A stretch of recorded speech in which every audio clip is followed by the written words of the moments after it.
ನಮಸ್ಕಾರ ಎಲ್ಲರಿಗೂ. ಒಂದಷ್ಟು ದಿನಗಳ ನಂತರ ಮತ್ತೆ ನಿಮ್ಮನ್ನೊಂದು ಭೇಟಿ ಮಾಡುವ ಅಂತ ನಮ್ಮ ಮನೆಯಲ್ಲಿ ನಮಗೆ ಬೇಕಾಗಿರುವಂತಹ ಒಂದು ಸಾವಯವ ತರಕಾರಿ ಕೃಷಿ ಮಾಡುವಂತ ಒಂದು ಪ್ರಯತ್ನ. ಸೊ ಇತ್ತೀಚಿನ ದಿನಗಳಲ್ಲಿ ಎಲ್ಲರೂ ಕೂಡ ಇದನ್ನು ಪ್ರಯತ್ನ ಮಾಡ್ತಾ ಇರ್ತಾರೆ. ತಮ್ಮ ತಮ್ಮ ಮನೆಯಲ್ಲಿ ಬೇಕಾಗಿರುವಂತದ್ದು ಸಾವಯವ ಗೊಬ್ಬರ ಹಾಕಿಯೇ ತರಕಾರಿ ಮಾಡುವಂತ ಒಂದು ಕಾನ್ಸೆಪ್ಟಿಗೆ ತುಂಬಾ ಮಂದಿ ಇವತ್ತು ಅಟ್ರಾಕ್ಟ್ ಆಗಿದ್ದಾರೆ. ಸೊ ಅದರಲ್ಲಿ ನಾನು ಕೂಡ ಒಬ್ಬ.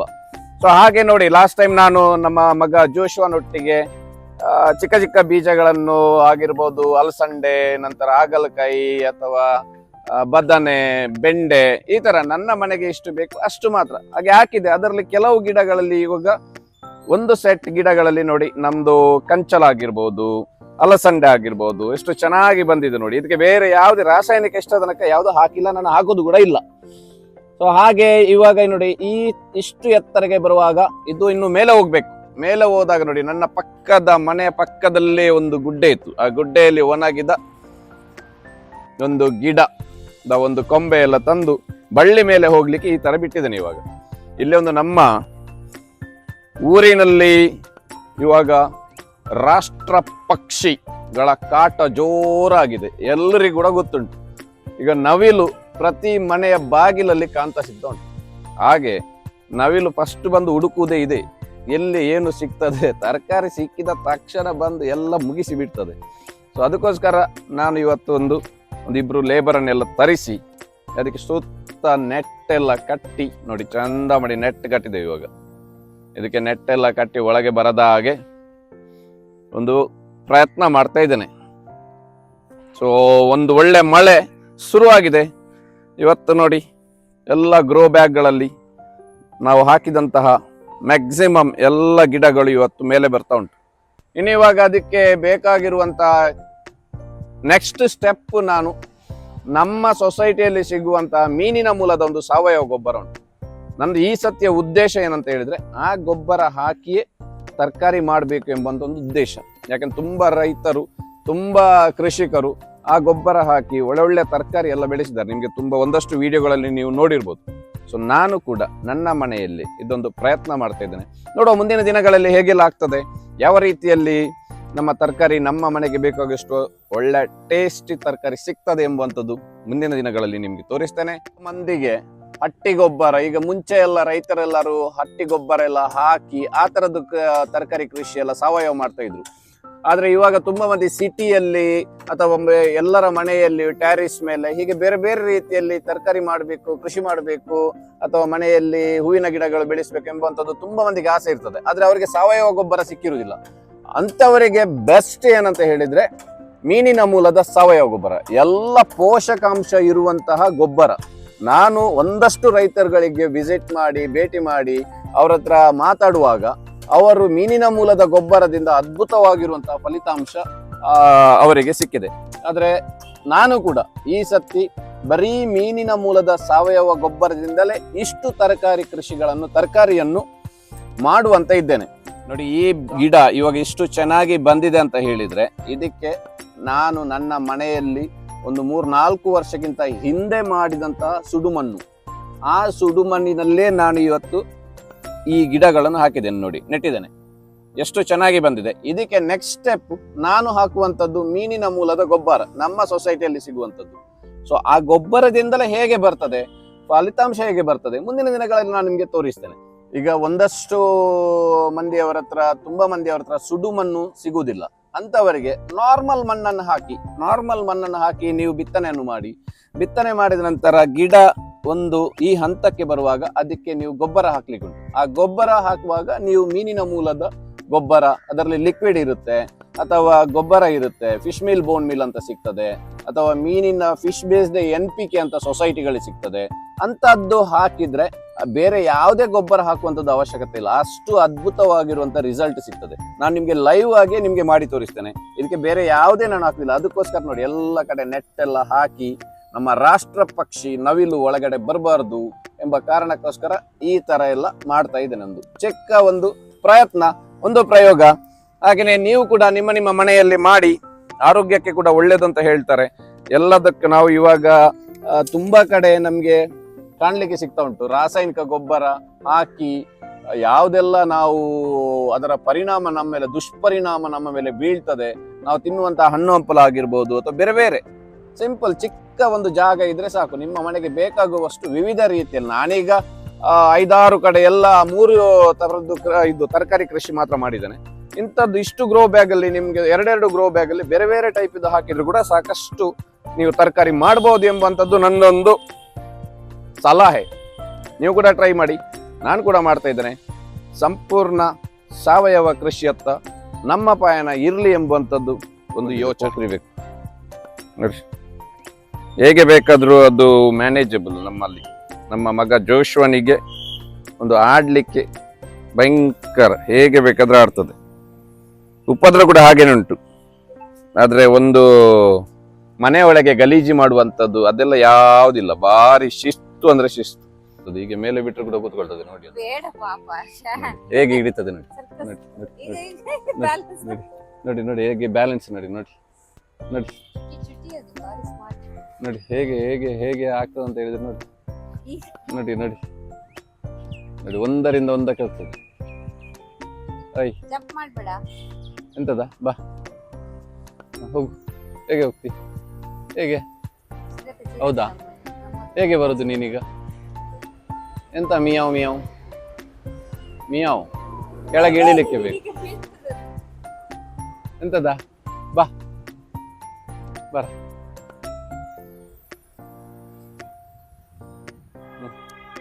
ಹೋಗು. ಹೇಗೆ ಹೋಗ್ತಿ?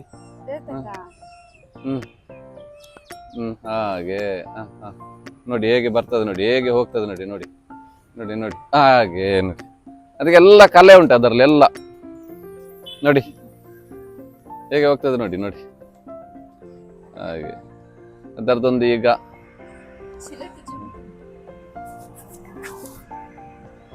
ನೋಡಿ ನೋಡಿ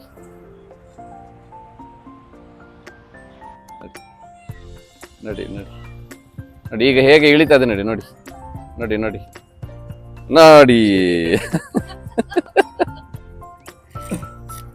ಹಾಗೆ ಎಲ್ಲ ನಮ್ಮ ಬೆಕ್ಕು ಎಲ್ಲ ಸ್ಕಿಲ್ಸ್ ಉಂಟು ಅದರಲ್ಲಿ.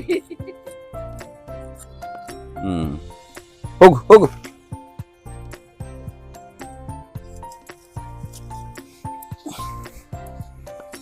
ನೋಡಿ ಎಲ್ಲಿಂದ ಬಂದದ್ದು ಒಂದು ಸೌತೆಕಾಯಿದ್ದು ಒಂದು ಬೀಜ. ಆ ಬೀಜದಿಂದ ಸೌತೆಕಾಯಿ ಸ್ಟಾರ್ಟ್ ಆಗಿದೆ. ನೋಡಿ ಈಗ ಮಳೆ ಬಂತು, ಇನ್ನೆಲ್ಲ ಹಾಳಾಗ್ಲಿಕ್ಕೆ ಸ್ಟಾರ್ಟ್ ಆಗ್ತದೆ. ಇದಕ್ಕೆ ಒಂದು ಎಂತ ಹಾಕ್ಬೇಕು ಗೊತ್ತುಂಟ? ಇದಕ್ಕೆ ಉಪ್ಪಿನಲ್ಲಿ ಹಾಕಿದ ಒಂದು ಹಂದಿ ಮಾಂಸ, ಅದಕ್ಕೆ ಒಂದು ಸೌತೆಕಾಯಿ. ಎಂತ ಟೇಸ್ಟ್ ಬರ್ತದಂತ ಹೇಳಿದ್ರೆ ಮರೀಲಿಕ್ಕೆ ಅಸಾಧ್ಯ. ಹೆಲೋ ಫ್ರೆಂಡ್ಸ್, ಹೇಗಿದ್ದಾರೆ ಎಲ್ಲರೂ? ಈಗಾಗಲೇ ಹಸ್ಬೆಂಡ್ ವ್ಲಾಗನ್ನು ಸ್ಟಾರ್ಟ್ ಮಾಡಿದ್ರು. ಡೈರೆಕ್ಟಾಗಿ ವ್ಲಾಗನ್ನು ಸ್ಟಾರ್ಟ್ ಮಾಡಿದ್ದೀವಿ. ಇವತ್ತು ಸಿಂಪಲ್ ಆಗಿರುವಂಥ ನಮ್ಮ ರೂಟೀನ್ ವ್ಲಾಗನ್ನು ಇಲ್ಲಿ ಶೇರ್ ಮಾಡ್ತಾ ಇರುವಂಥದ್ದು. ಹಾಗೆ ಬೆಳಿಗ್ಗೆ ಹಸ್ಬೆಂಡ್ ಇಲ್ಲಿ ನಾವು ಕೆಲವೊಂದು ವೆಜಿಟೇಬಲ್ಸ್ ಎಲ್ಲ ಹಾಕಿದ್ದೀವಿ ನೋಡಿ, ಅದರ ಒಂದು ನಿಮಗೆ ಎಕ್ಸ್ಪ್ಲನೇಷನ್ ಕೊಡ್ತಾ ಇದ್ರು. ಯಾಕಂತ ಹೇಳಿದರೆ ಯಾವ ರೀತಿ ನಾವು ಒಂದು ತರಕಾರಿಯನ್ನು ಬೆಳೆಸ್ಬೋದು, ಇದು ತುಂಬ ಮಂದಿಗೆ ಗೊತ್ತಿರೋದಿಲ್ಲ. ನನಗೂ ತುಂಬ ಕನ್ಫ್ಯೂಷನ್ ಎಲ್ಲ ಇತ್ತು. ಹಾಗಾಗಿ ಪ್ರತಿಯೊಂದು ಸ್ಟೆಪ್ ಬೈ ಸ್ಟೆಪ್ ಏನು ನಾವು ಮಾಡ್ತಾ ಇದ್ದೀವಿ ಅದನ್ನು ಕೂಡ ನಿಮ್ಮ ಜೊತೆಗೆ ಶೇರ್ ಮಾಡ್ಕೊಳ್ಳೋಣ ಅಂತೇಳಿ ನಾವು ಈ ರೀತಿ ವಿಡಿಯೋಸನ್ನು ಮಾಡ್ತಾ ಇದ್ದೀವಿ. ನಿಮಗೆ ಪ್ರತಿಯೊಂದು ಕರೆಕ್ಟಾಗಿ ಎಕ್ಸ್ಪ್ಲೇನ್ ಮಾಡಲಿಕ್ಕೋಸ್ಕರ ನಿಮಗೆ ಅರ್ಥ ಆಗುವ ರೀತಿಯಲ್ಲಿ. ಹಾಗೆ ಬೆಳಿಗ್ಗೆ ಎದ್ಬಿಟ್ಟು ನಾನು ಇವತ್ತು ಬ್ರೇಕ್ಫಾಸ್ಟಿಗೆ ನೀರು ದೋಸೆಯನ್ನು ರೆಡಿ ಮಾಡಿದ್ದೆ. ಹಾಗೆ ಇವತ್ತು ಕೆಲಸದವ್ರು ಕೂಡ ಇದ್ದಾರೆ. ಈಗ ಹಸ್ಬೆಂಡ್ ಜಸ್ಟ್ ತೋರಿಸಿದ್ರು ನಿಮಗೆ, ಅದು ನಾವು ವೆಜಿಟೇಬಲ್ಗೆ ಹಾಕುವಂಥ ಒಂದು ಬೇಲಿ ಎಲ್ಲ ಏನಿದ್ರು ನೋಡಿ, ನೆಟ್ಟೆಲ್ಲ ತೊಗೊಂಡು ಬಂದಿದ್ದೆ ನಾನು ಬಂದರಿಗೆ ಹೋಗಿ. ನಿಮಗೆ ಲಾಸ್ಟ್ ಟೈಮ್ ಕೂಡ ನಾನು ಒಂದು ವೀಡಿಯೋದಲ್ಲಿ ತೋರಿಸಿದ್ದೆ. ತುಂಬ ಐಟಮ್ಸ್ ಎಲ್ಲ ನಾನು ಬಂದರಿಂದಲೇ ತೊಗೊಂಡು ಬಂದಿರುವಂಥದ್ದು. ನಮಗೆ ಸ್ವಲ್ಪ ಕಡಿಮೆ ರೇಟಿಗೆ ಸಿಗ್ತದೆ ಸ್ವಲ್ಪ ಹುಡುಕಿದ್ರೆ. ಹಾಗೆ ಅಲ್ಲಿಂದ ನಾನು ಸ್ವಲ್ಪ ದೊಡ್ಡ ನೆಟ್ಟನ್ನೆಲ್ಲ ತೊಗೊಂಡು ಬಂದಿದ್ದೆ. ಹಾಗೆ ಅವರು ಕೆಲಸದವರೇ ಬಂದು ಅದನ್ನು ಮಾಡಿ ಕೊಡ್ತಾ ಇದ್ದಾರೆ. ಯಾಕಂತ ಹೇಳಿದ್ರೆ ಪ್ರತಿಯೊಂದು ಕೂಡ ಹಸ್ಬೆಂಡಿಗೆ ಕಷ್ಟ ಆಗುತ್ತೆ. ಯಾಕಂತ ಹೇಳಿದ್ರೆ ನಮಗೆ ತುಂಬ ಅದರಲ್ಲಿ ತುಂಬ ಇವಾಗ ನಾವು ಬ್ಯುಸಿ ಆಗಿಬಿಟ್ಟಿದ್ದೀವಿ. ಅದರ ಹಿಂದೆನೇ ಕರೆಕ್ಟಾಗಿ ತುಂಬ ಟೈಮ್ ಸ್ಪೆಂಡ್ ಮಾಡಲಿಕ್ಕೆ ಕಷ್ಟ ಆಗುತ್ತೆ. ಅದಕ್ಕೋಸ್ಕರ ಆ ಒಂದು ಅಡ್ಡರ್ ಅಂತ ಹೇಳ್ತೀವಿ ನಾವು, ಅಂತ ಹೇಳಿದ್ರೆ ದೊಡ್ಡ ದೊಡ್ಡ ಬೆತ್ತವನ್ನೆಲ್ಲ ಕಟ್ಟುವಂಥದ್ದೆಲ್ಲ ಅವರಿಗೆ ಸರಿಯಾಗಿ ಗೊತ್ತಿರುತ್ತೆ ಕೆಲಸದವರಿಗೆ. ಹಾಗೆಯೇ ಅಥವಾ ಗುಡ್ಡೆಗೆ ಹೋಗಿ ನಾವು ಕಟ್ಟೆಲ್ಲ ಮಾಡಬೇಕು. ಅದಕ್ಕೋಸ್ಕರ ಅವರನ್ನೇ ಕರೆದಿದ್ವಿ. ಅವರಿಗೆ ಕೂಡ ಇವತ್ತು ಲಂಚ್ ಎಲ್ಲ ಪ್ರಿಪೇರ್ ಮಾಡಲಿಕ್ಕಿದೆ. ಬೆಳಿಗ್ಗೆ ಟೀ ಕೂಡ ಅವರಿಗೆ ನಾನು ರೆಡಿ ಮಾಡಿದ್ದೆ, ನೀರು ದೋಸೆ ಎಲ್ಲ ಮಾಡಿಕೊಟ್ಟು ಇವಾಗ ನಾನು ಒಂದು 11-11:30 ಒಳಗಡೆ ನಾನು ಪಾರ್ಸೆಲನ್ನೆಲ್ಲ ರೆಡಿ ಮಾಡಿ ಕೊಡಬೇಕು ಅವರಿಗೆ. ಯಾಕಂತ ಹೇಳಿದರೆ ಅಲ್ಲಿ ಕೂಡ ಅವರು ವೆಯ್ಟನ್ನೆಲ್ಲ ನೋಡಿಕೊಂಡು ಮತ್ತು ಅವ್ರಿಗೆ ಎಂಟ್ರೆಲ್ಲ ಮಾಡಲಿಕ್ಕೆ ಇರುತ್ತೆ ನೋಡಿ, ಅಲ್ಲಿ ಸ್ವಲ್ಪ ಟೈಮ್ ಹೋಗುತ್ತಲ್ವ, ಅದಕ್ಕೋಸ್ಕರ ನನಗೆ ಬೇಗನೆ ಕೊಡಲಿಕ್ಕೆ ಹೇಳ್ತಾರೆ. ಸೊ ಇಲ್ಲಿ ಇವಾಗ ನಾನು ಪಾರ್ಸೆಲ್ ಇವತ್ತಿದ್ದು ಡೇಟ್ ಇದೆಲ್ಲ ಚೆಕ್ ಮಾಡಿಬಿಟ್ಟು ಮೊಬೈಲಲ್ಲಿ ಎಲ್ಲ ನೋಡಿಕೊಂಡು ನಾನು ಇಲ್ಲಿ ಪ್ಯಾಕಿಂಗನ್ನು ಮಾಡ್ಕೊಳ್ತಾ ಇದ್ದೀನಿ. ಜಾಸ್ತಿಯಾಗಿ ನಮಗೆ ಸಾಲ್ಟೆಡ್ ಪೋರ್ಕ್ ಇವಾಗ ಆರ್ಡರಲ್ಲಿದೆ. ಈವನ್ ಈ ಪೋರ್ಕ್ ಪಿಕ್ಕಲ್ ಕೂಡ ಆರ್ಡರಲ್ಲಿದೆ. ಪ್ರಾನ್ಸ್ ಕೂಡ ತಗೊಳ್ತಾರೆ. ಯಾರೆಲ್ಲ ಪೋರ್ಕ್ ತಿನ್ನೋದಿಲ್ಲ ನೋಡಿ ಅಂಥವರು ಜಾಸ್ತಿಯಾಗಿ ಈ ಸ್ಯಾಡಿನ್ ಅಂತ ಹೇಳ್ತೀವಿ, ಬೂತಾಯಿ ಮೀನು. ಇವಾಗ ನಾವು ಬಂಗಡೆ ಮೀನಿದ್ದು ಕೂಡ ಪಿಕ್ಕಲನ್ನು ಇಂಟ್ರೊಡ್ಯೂಸ್ ಮಾಡಿದ್ದೀವಿ, ಹಾಗೆಯೇ ಪ್ರಾನ್ಸ್ ಕೂಡ. ಸೊ ಇದೆಲ್ಲ ತುಂಬ ಡಿಮಾಂಡಲ್ಲಿದೆ ಅಂತಲೇ ಹೇಳ್ಬೋದು ದೇವರ ದಯದಿಂದ. ಹಾಗೆ ಸಾಲ್ಟೆಡ್ ಪೋರ್ಕನ್ನು ನಾವು ಫಸ್ಟಿಗೆ ಅಡ್ವಾನ್ಸ್ ತಗೊಳ್ತೀವಿ, ನಂತರ ನಾವು ಅದನ್ನು ಈ ಒಂದು ಉಪ್ಪಿನಲ್ಲಿ ಶೇಖರಣೆ ಮಾಡುವಂಥ ಪ್ರೋಸೆಸ್ ಏನಿದೆ ನೋಡಿ ಅದನ್ನು ಮಾಡ್ತೀವಿ. ಯಾಕಂತ ಹೇಳಿದರೆ ಒಂದು 20 ಡೇಸ್ ಅಥವಾ 30 ಡೇಸ್ ಆದರೂ ಅದಕ್ಕೆ ಟೈಮ್ ಬೇಕು ಅಬ್ಸರ್ವ್ ಆಗಲಿಕ್ಕೆ. ಹಾಗಾಗಿ ಮೊದಲೇ ನಮಗೆ ಬುಕ್ಕಿಂಗ್ ಮಾಡಿದವರೇ ತುಂಬ ಮಂದಿ ಇದ್ದಾರೆ. ಸೊ ಅವರಿಗೆ ಅವರ ಒಂದು ಡೇಟನ್ನೆಲ್ಲ ಮಾರ್ಕ್ ಮಾಡಿಬಿಟ್ಟು ಇಷ್ಟು ದಿನ ಆದ ನಂತರ ನಾನು ಕಳಿಸುವಂಥ ಆ ಒಂದು ಕೆಲಸನೆಲ್ಲ ಮಾಡ್ತಾಯಿದ್ದೀನಿ. ಕೆಲವೊಮ್ಮೆ ತುಂಬ ಕಸ್ಟಮರ್ಸ್ ಇರುವಂಥ ಸಮಯದಲ್ಲಿ ಕೆಲವೊಮ್ಮೆ ಮಿಸ್ ಆಗಿಬಿಡುತ್ತೆ, ಆವಾಗ ಸ್ವಲ್ಪ ಟೆನ್ಷನ್ ಆಗೋಗ್ಬಿಡುತ್ತೆ. ಆದರೆ ತುಂಬ ಕಸ್ಟಮರ್ಸ್ ಕೂಡ ಅಂಡರ್ಸ್ಟ್ಯಾಂಡ್ ಮಾಡ್ತಾರೆ, ಹಾಗೆ ತುಂಬ ಕೋಆಪ್ರೇಟ್ ಮಾಡ್ತಾರೆ. ಪರವಾಗಿಲ್ಲ ನಾಳ್ದು ಕಳಿಸಿ ಆ ರೀತಿ ಎಲ್ಲ ತುಂಬ ಅಡ್ಜಸ್ಟ್ಮೆಂಟ್ ಮಾಡ್ಕೊಳ್ತಾರೆ. ತುಂಬ ಖುಷಿಯಾಗುತ್ತೆ ನನಗೆ ಅಂತ ಹೇಳಿದರೆ. ಅವರು ಹೇಳ್ತಾರೆ ನಾವು ನಿಮ್ಮ ಸಬ್ಸ್ಕ್ರೈಬರ್ಸ್ ಅಂತ ಹೇಳಿ. ಹಾಗೆ ಕೆಲವೊಮ್ಮೆ ಏನಾದರೂ ಸ್ವಲ್ಪ ಮಿಸ್ಅಂಡರ್ಸ್ಟ್ಯಾಂಡಿಂಗ್ ಆದರೂ ಕೂಡ ಅವರು ನಮಗೆ ಅಂಡರ್ಸ್ಟ್ಯಾಂಡ್ ಮಾಡ್ತಾರೆ, ನಮ್ಮ ಸಿಚುವೇಶನ್ ಕೂಡ ಅವರು ಅರ್ಥ ಮಾಡ್ಕೊಳ್ತಾರೆ. ಹಾಗೆ ತುಂಬ ಖುಷಿಯಾಗುತ್ತೆ. ನಮ್ಮ ಫಾಲೋವರ್ಸ್, ನಾವು ನಿಮ್ಮ ಫಾಲೋವರ್ಸ್, ನಿಮ್ಮ ಸಬ್ಸ್ಕ್ರೈಬರ್ಸ್ ಅಂತೇಳಿ ಹೇಳಿ ನನಗೆ ಮೆಸೇಜ್ ಮಾಡಿಬಿಟ್ಟು ಆರ್ಡರ್ಸನ್ನು ಮಾಡುವಾಗ ನಿಜವಾಗ್ಲೂ ತುಂಬ ಖುಷಿಯಾಗುತ್ತೆ ಅಂತಲೇ ಹೇಳ್ಬೋದು. ಹಾಗೆ ನೀವು ಕೂಡ ಒಂದು ವೇಳೆ ನಮ್ಮ ಯಾವುದೇ ಒಂದು ಪ್ರಾಡಕ್ಟನ್ನು ಟೇಸ್ಟ್ ಮಾಡಿಲ್ಲ ಅಂತ ಹೇಳಿದರೆ ಖಂಡಿತವಾಗ್ಲೂ ನೀವು ನಾವು ಹಾಕುವಂಥ ನಂಬರಿಗೆ ವಾಟ್ಸಪ್ ಮಾಡ್ಬೋದು. ನೀವು ಕೂಡ ಆರ್ಡರ್ ಮಾಡಿ ಟೇಸ್ಟ್ ಮಾಡಿ ಮತ್ತು ನಿಮ್ಮ ಫೀಡ್ಬ್ಯಾಕನ್ನು ಕೊಡ್ಬೋದು. ಹಾಗೆ ಇಲ್ಲಿ ನಾನು ಪ್ರಿಪ್ರೇಷನ್ ಮಾಡ್ತಾ ಇದ್ದೀನಿ, ಪ್ಯಾಕಿಂಗ್ ಇತ್ತು. ನಂತರ ಇದನ್ನು ಪೋಸ್ಟ್ ಆಫೀಸ್ಗೆ ಕೊಡಲಿಕ್ಕಿದೆ. ಸೊ ಅದರ ಪ್ರಿಪ್ರೇಷನನ್ನೇ ಮಾಡ್ಕೊಳ್ತಾ ಇದ್ದೀನಿ.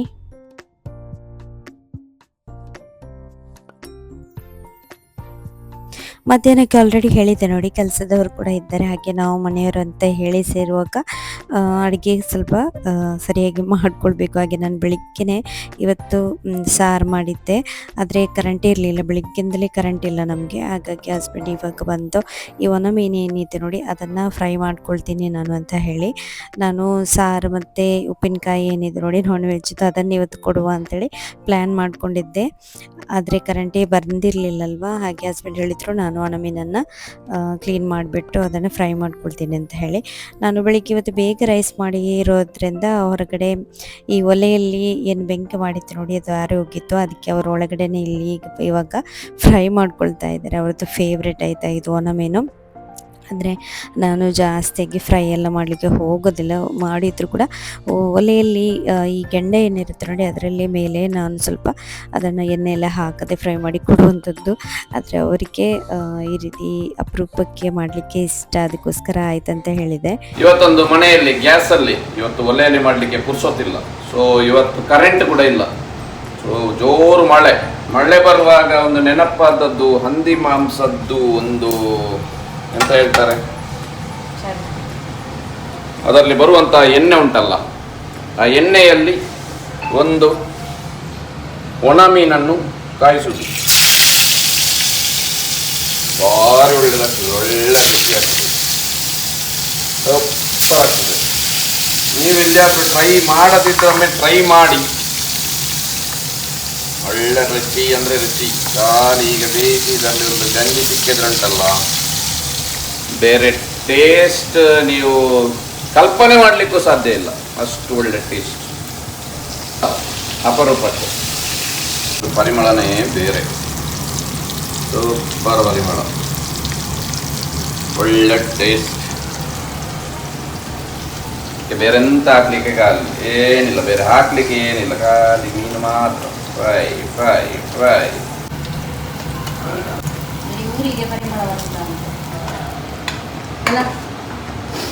ಆಹಾ,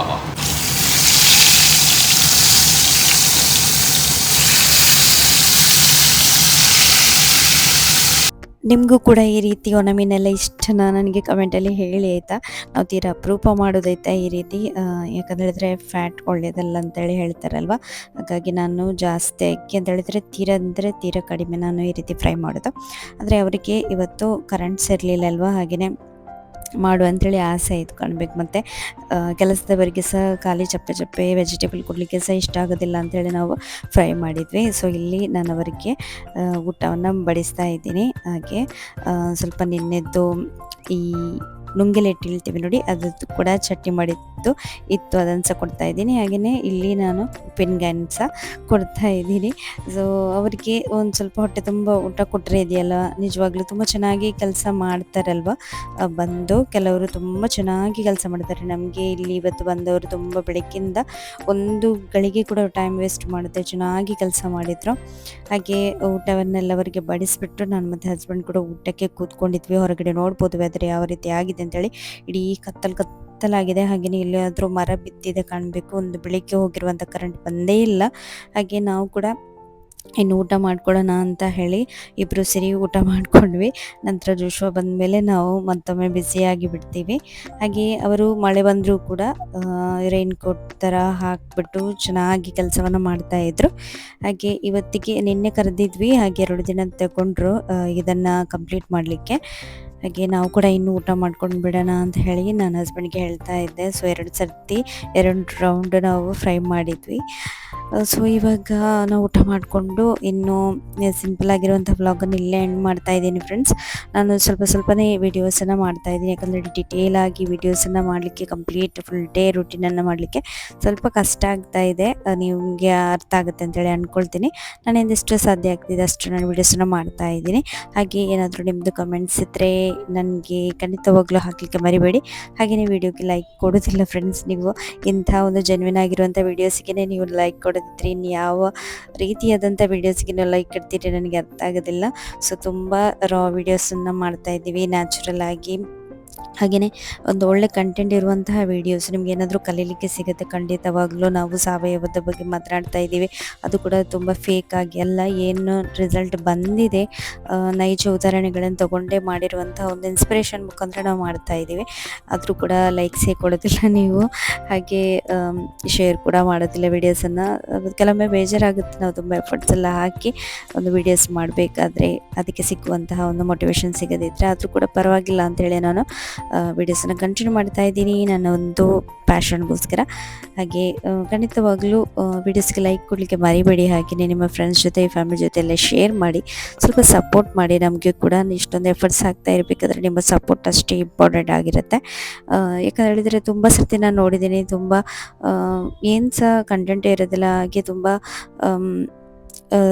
ಸುಮ್ಮನೆ ಏನಾದರೂ ಒಂದು ಹಾಕುವಂಥ ವೀಡಿಯೋಸ್ಗೆಲ್ಲ ಎಷ್ಟೆಷ್ಟೋ ಲೈಕ್ಸ್ ಬರುತ್ತೆ. ಆದರೆ ಜೆನ್ಯೂನ್ ಆಗಿ ನಾವು ಹೌಸ್ ವೈಫ್ಸ್ ತುಂಬ ಕಷ್ಟಪಟ್ಟು ಮಕ್ಕಳು ಅಥವಾ ಫ್ಯಾಮಿಲಿ ಇದರಲ್ಲೆಲ್ಲ ಇಟ್ಕೊಂಡು ನಾವು ತುಂಬ ಪ್ಯಾಷನಲ್ಲಿ ಏನಾದರೂ ಒಂದು ನಮ್ಮ ಡ್ರೀಮ್ ಅಚೀವ್ ಮಾಡಬೇಕು ಅನ್ನುವಂಥ ಒಂದು ಆ ಒಂದು ಭಾವನೆಯಲ್ಲಿ ನಾವು ಇಂಥ ವೀಡಿಯೋಸ್ಗಳನ್ನೆಲ್ಲ ಕಷ್ಟಪಟ್ಟು ಎಡಿಟ್ ಮಾಡ್ಕೊಂಡು ವೀಡಿಯೋಸನ್ನೆಲ್ಲ ತೆಗೆದು ಮಾಡ್ತೇವೆ. ಅದಕ್ಕೆ ನಿಮ್ಮ ಸಪೋರ್ಟ್ ಖಂಡಿತವಾಗ್ಲೂ ಇರಬೇಕಲ್ವಾ ಅಂತ ನನ್ನದೊಂದು ಅನಿಸಿಕೆ. ಹಾಗಾಗಿ ಲೈಕ್ ಕೊಡಲಿಕ್ಕೆ ಮರಿಬೇಡಿ. ಹಾಗೆ ನಿಮ್ಮ ಫ್ರೆಂಡ್ಸ್ ಜೊತೆ ಫ್ಯಾಮಿಲಿ ಜೊತೆ ಶೇರ್ ಮಾಡಿ. ಹಾಗೆ ನನ್ನ ಬಿಸ್ನೆಸ್ಗೆ ಕೂಡ ಸಪೋರ್ಟ್ ಮಾಡಿ.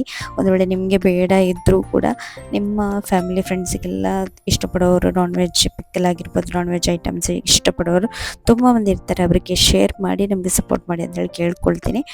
ಸೊ ಇದೇ ಆಗಿತ್ತು ಇವತ್ತಿನ ಸಿಂಪಲ್ ಆಗಿರೋಂಥ ವ್ಲಾಗ್. ನಿಮಗೆ ಇಷ್ಟ ಆಗಿರ್ಬೋದು ಅಂತ ಭಾವಿಸ್ತೀನಿ. ಇಷ್ಟವಾದರೆ ಲೈಕ್ ಮಾಡಿ, ಶೇರ್ ಮಾಡಿ, ಹಾಗೆಯೇ ಕಮೆಂಟ್ ಮಾಡಿ. ಒಂದು ವೇಳೆ ಫಸ್ಟ್ ಟೈಮ್ ನಮ್ಮ ಚಾನಲ್ಗೆ ವಿಸಿಟ್ ಮಾಡ್ತಾ ಇದ್ದೀರಾ ಆದರೆ ನಿಮಗೆ ವೆಲ್ಕಮ್ ಅಂತ ಹೇಳ್ತೀನಿ. ಹಾಗೆಯೇ ನಮ್ಮ ಚಾನಲ್ಗೆ ಸಬ್ಸ್ಕ್ರೈಬ್ ಆಗೋದನ್ನು ಮರಿಬೇಡಿ. ಹಾಗೆಯೇ ನಾವು ಇನ್ಸ್ಟಾಗ್ರಾಮಲ್ಲಿ ಆಗಿರ್ಬೋದು, ಫೇಸ್ಬುಕ್ಕಲ್ಲಿ ಆಗಿರ್ಬೋದು ರೆಗ್ಯುಲರ್ ಆಗಿ ವೀಡಿಯೋಸನ್ನು ಹಾಕ್ತಾ ಇದ್ದೀವಿ. ಅಲ್ಲಿ ಕೂಡ ನೀವು ನಮಗೆ ಫಾಲೋ ಮಾಡ್ಬೋದು ಅಂತ ಹೇಳ್ತಾ, thank you so much for watching. ಇನ್ನು ಸಿಗ್ತೀನಿ ನಿಮಗೆ ಬರುವಂಥ ನೆಕ್ಸ್ಟ್ ವೀಡಿಯೋದಲ್ಲಿ. Thank you, see you, bye bye.